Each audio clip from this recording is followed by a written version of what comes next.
नमस्कार दोस्तों, welcome back to क्यूरियसरी for the daily dose of Indian football. And सबसे पहले बात करते हैं यहाँ पे आई लीग में लगे मैच फिक्सिंग आरोप के बारे में, जिसको यहाँ पे कल एएफएफ के प्रेसिडेंट कल्याण चौबे ने भी एक्सेप्ट किया है कि काफ़ी सारे जो हमारे आई लीग के प्लेयर्स हैं उनको यहाँ पे बुकीज की ओर से अप्रोच किया गया है। काफ़ी सारे प्लेयरों ने यहाँ पे एएफएफ को इसके रिगार्डिंग इन्फॉर्म भी किया है। उसके अलावा यहाँ पे एक जो इंटरनेशनल मॉनिटरिंग एजेंसी है स्पोर्ट रडार, उन्होंने भी अपनी वेबसाइट पे आई लीग के कुछ मैचेस एंड उसके अलावा यहाँ पे 4 से 5 जो स्टेट लीग से उनके मैचेस को भी यहाँ पे रेड फ्लैग किया है। इसका मतलब कि इन मैचेस में यहाँ पे फिक्सिंग होने की काफ़ी ज़्यादा संभावना है, क्योंकि इसमें एक सर्टेन सेट ऑफ प्ले देखने को मिला है जो कि यहाँ पे रिपीटेटिव मैनर पे हो रहा है। एंड उसके अलावा यहाँ पे सीबीआई भी लास्ट ईयर भी यहाँ पे इस तरह के आरोप यहाँ पे जो स्टेट लीग से गोवा की स्टेट लीग में लगे थे, तो वो ऑलरेडी उनको इन्वेस्टिगेशन कर रही है। और यहाँ पे सीबीआई की ऑफिशियल्स की ओर से ये यहाँ पे एएफएफ को इन्फॉर्म किया गया कि काफ़ी सारे जो क्या बोलते हैं कि फिक्सर्स है मैच फिक्सिंग के, वो यहाँ पे क्या करते हैं कि भाई एक सेल कंपनी बनाते हैं और उसके थ्रू यहाँ पे आईएसएल या आई लीग के क्लब में यहाँ पे इन्वेस्ट करते हैं। एंड उसमें फिर क्या बोलते हैं कि यहाँ पे शॉर्ट टर्म के लिए फॉरेन प्लेयर कोचेस की साइनिंग करते हैं और उसके थ्रू यहाँ पे क्या बोलते हैं कि सारे मैच फिक्स करते हैं या फिर उनका जो आउटकम है वो डिसाइड करते हैं। तो this is the big issue. And किस तरह से अब एएफएफ इसको टैकल करते हैं, क्योंकि this needs to be tackle कि आपका जो एक पूरा एक लीग का जो इंटीग्रिटी है वो यहाँ पे क्वेश्चन पे आया है। एंड इसको यहाँ पे जल्दी से जल्दी मेरे हिसाब से रिजोल्व करना जरूरी है, अदरवाइज देर विल बी मतलब जो आपकी क्रेडिबिलिटी है एंड इमेज है वो कहीं ना कहीं डाउन होती है। तो लेट्स सी किस तरह से यहाँ पे एएफएफ इसके रिगार्डिंग मैकेनिज्म तैयार करता है, क्योंकि अभी तक एएफएफ के पास ऐसा कोई क्या बोलते हैं कि सॉलिड एक स्ट्रक्चर नहीं है कि जहाँ पे इस तरह की चीज़ों को रोक पाए। क्योंकि आईएसएल में तो देखिए आप क्या बोलते हैं कि आपकी जो प्रोफेशनल लीग है यहाँ पे वहाँ सारी चीज़ें आप कर सकते हो, लेकिन आई लीग 2 हम सबको पता है कि जिस तरह से ऑर्गेनाइज होती है और वहाँ पे जिस तरह से फंड की कमी है, तो वहाँ पे इस तरह से प्लेयरों को मॉनिटर करना, सारी चीज़ें करना, इट्स वेरी डिफिकल्ट थिंग। तो किस तरह से इसको क्या बोलते हैं कि पूरा एक प्रॉपर प्लान लेके यहाँ पे एंड इसमें यहाँ पे आपको प्लेयर को, कोचेस को, इन सबको भी आपको क्या बोलते हैं कि यहाँ पे इन्फॉर्म करना पड़ेगा कि इस तरह की जब आपके सामने सिचुएशन आती है या फिर आपको इस तरह से कोई कांटेक्ट करता है तो इसको किस तरह से रिस्पॉन्ड किया जाए और कहाँ पे इसका क्या बोलते हैं कि सही तरीके से आपको कंप्लेंट करना है, सारी चीज़ें यहाँ पे डिसाइड करनी पड़ेगी एएफएफ को। और एक प्रॉपर, मैंने जैसे बोला कि एक आपको प्लान बनाना पड़ेगा, एक मैकेनिज्म बनाना पड़ेगा एंड उसके थ्रू ही इस चीज़ों को आप टैकल डाउन कर सकते हो। उसके बाद बात करते हैं यहाँ पे भाई आईएसएल ने भाई यहाँ पे जो क्लब्स के ऊपर एक सैलरी कैप का जो लिमिट था उसको यहाँ पे रिमूव कर दिया। बेसिकली वो रिमूव ही था जब से वो लगा था 16.5 करोड़ का वो जो सैलरी कैप था कि आपके जितने भी प्लेयर्स है आपकी टीम में, फर्स्ट टीम में, उसकी जो सैलरीज है वो यहाँ पे 16.5 करोड़ से टोटल यहाँ पे बढ़नी नहीं चाहिए, जिसमें एक आप मार्की साइनिंग कर सकते थे। लेकिन हम सबको पता है कि क्लब्स यहाँ पे बैकडोर से पहले ही यहाँ पे क्या बोलते हैं कि अरेंजमेंट करके इसको पहले ही बाईपास कर देते थे। अब यहाँ पे ये मैंडेटरी नहीं रहा है, तो यहाँ पे क्लब को जितना पैसा खर्च करना है वो ऑलरेडी पहले भी करते थे और अभी भी करेंगे, तो इसमें कोई चेंज नहीं आने वाला। लेकिन एक सैलरी कैप होता तो मेरे हिसाब से आप अगर आप मैकेनिज्म स्ट्रॉन्ग करते जाते देन फिर आप क्लबों को क्या बोलते हैं कि एक प्रॉपर आउटिंग और उसके लिए मजबूर कर सकते थे। लेकिन अब यहाँ पे मेरे को लगता है कि थोड़ा सा इसके रिगार्डिंग आई थिंक प्लेयर, जिस तरह से हम सबको पता है कि क्लब्स साइन करते हैं particularly foreign players, I think उसमें आई थिंक वो उनको एक खुली छूट मिल जाएगी। और यहाँ पे जो फाइनेंशियली वेरी स्ट्रॉन्ग क्लब्स हैं उनके लिए एक अपर हैंड मेरे हिसाब से हो जाएगा। और एक जो लेवल फील्ड आप करने की कोशिश करते हो बाकी क्लबों के लिए, वो आई थिंक कहीं ना कहीं थोड़ा सा कम हो सकता है। तो लेट्स से इस डिसीजन का किस तरह से हमें आगे आने वाली ट्रांसफर विंडोज़ में इंपैक्ट दिखता है, वो काफ़ी ज़्यादा इंटरेस्टिंग रहता है, क्योंकि कौन सा क्लब यहाँ पे हाई स्पेंड के लिए जाता है, जिस तरह से इस सीजन मोहन बगान गया था, तो वो देखना इंटरेस्टिंग होगा। और उसके बाद किस तरह से यहाँ पे टीम्स या फिर प्लेयर साइन होते हैं, that will be really interesting to see. उसके बाद बात करनी है भाई गाइस वुमेन्स फुटबॉल के बारे में। यहाँ पे अभी वुमेन्स फुटबॉल में इंटरनेशनल विंडोज चल रहा था, जिसमें भाई बांग्लादेश की वुमेन्स टीम यहाँ पे सिंगापुर के सामने 3-0 से जीत गई, लेकिन इंडियन वुमेन्स टीम यहाँ पे अपना मैच नहीं खेल रही थी। तो हम यहाँ पे मेंस फुटबॉल की बात करते रहते हैं, लेकिन AFF needs to look out for the women's football. यहाँ पे उनको काफ़ी ज़्यादा ज़रूरत है कि भाई वुमेन्स फुटबॉल के ऊपर भी फोकस किया जाए। और इंटरनेशनल विंडोज़ में तो आप एटलीस्ट ऑर्गेनाइज कीजिए।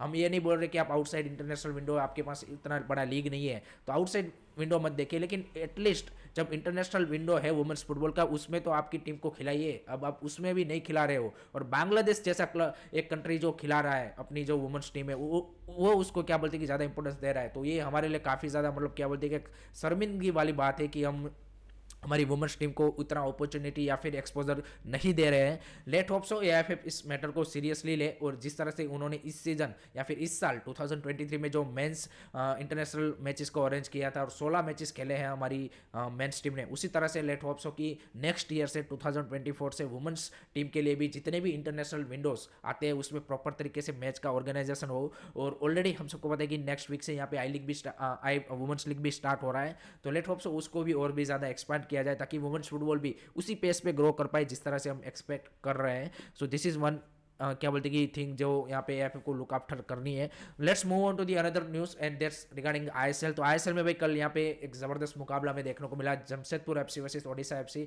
सो जगन्नर्स ऑन अ रोल भाई, एंड वो यहाँ पे भाई विनिंग हैट्रिक लगाते हुए जा रहे हैं. एंड यहाँ पे करंटली थर्ड पोजीशन पे आ चुके हैं आईएसएल की. 1-0 से क्लोज मार्जिन से वो जीते हैं, लेकिन रोहित कृष्णा का जो जिस तरह से यहाँ पे फॉर्म वापस आया, that's a great news for the Sergio Lobera's team. And I think Sergio Lobera find is fit, and उनकी जो एक सिस्टम है आई थिंक वो यहाँ पे वर्क करती हुई दिख रही है. So I think they will be definitely the threat in the क्या बोलते हैं कि टॉप 4 पोजीशन. मेरे हिसाब से आई थिंक गोवा, मोहन बगान एंड मुंबई सिटी के लिए काफ़ी एक खतरा बन सकती है, या फिर केरला ब्लास्टर के लिए भी. So great performance from the Odisha FC. Ahmed Jahouh was super yesterday. I think he shows is class again, but I think he needs to perform consistently to get the result for the Odisha FC. अगर हम बात करें यहाँ पे Jamshedpur FC की, तो मेरे हिसाब से इस सीजन की सबसे अनलकीस्ट टीम रही है, क्योंकि जिस तरह के मैचेस उन्होंने खेले, जिस तरह की परफॉर्मेंस दी है, उस तरह से उनको यहाँ पे रिजल्ट ग्राइंड नहीं कर पाए, जो कि यहाँ पे स्कॉट कूपर एंड उनकी टीम के लिए काफ़ी क्या बोलते हैं कि डिसअपॉइंटिंग वाली चीज़ है. तो लेट्स सी वो इसको किस तरह से हैंडल करते हैं, अपकमिंग मैचेस में किस तरह से कमबैक करते हैं. That will be really interesting to C.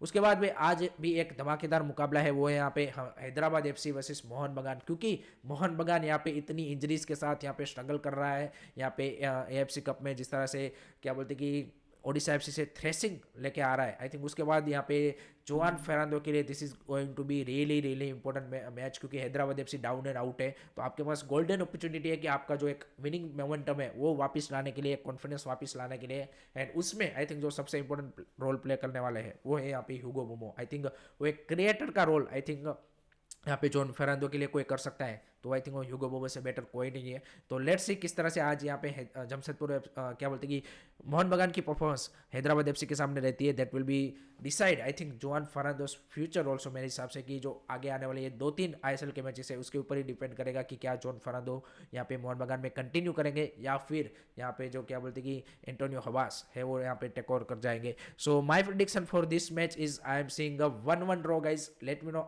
Your prediction in the comment section. Let's move on to the another news, and that's by regarding AFC Champions League Elite, जो कि next season से start हो रहा है. And यहाँ पे AFC ने confirm कर दिया है कि जो नेक्स्ट सीजन से 2024, 25 एंड 25, 26 के जो फाइनल राउंड्स होंगे, यानी कि knockouts round, quarter final, semifinal and final, वो यहाँ पे सऊदी अरेबिया में होंगे. एएफसी ने इसके रिगार्डिंग मेंबर एसोसिएशन को यहाँ पे इनविटेशन भेजा था कि जिनको भी यहाँ पे एएफसी एलिट के जो नॉकआउट्स राउंड है उसको होस्ट करना है, तो उसमें सऊदी अरेबिया एंड इराक ने यहाँ पे क्या बोलते हैं इंटरेस्ट दिखाया था. लेकिन फाइनली यहाँ पे सऊदी अरेबिया को चूज़ किया गया है ड्यू टू द इंफ्रास्ट्रक्चर. तो नेक्स्ट जो 2 ईयर के यहाँ पे चैंपियंस लीग एलिट के जो फाइनल राउंड्स हैं वो यहाँ पे सऊदी अरेबिया में होंगे. एंड उसके बाद के भी जो 3 साल है उसके भी होंगे, बट ये पहले जो ये 2 राउंड क्या बोलते हैं कि 2 साल के होंगे उसके ऊपर रिव्यू किया जाएगा, उसके बाद उनको दिया जाएगा. तो यानी कि 2029 तक हमें जो एफसीएल के जो फाइनल राउंड्स है वो सऊदी में होते हुए देखेंगे, जो कि मेरे हिसाब से नो डाउट इंफ्रास्ट्रक्चर उनके पास है, पैसा, सारी चीज़ें हैं.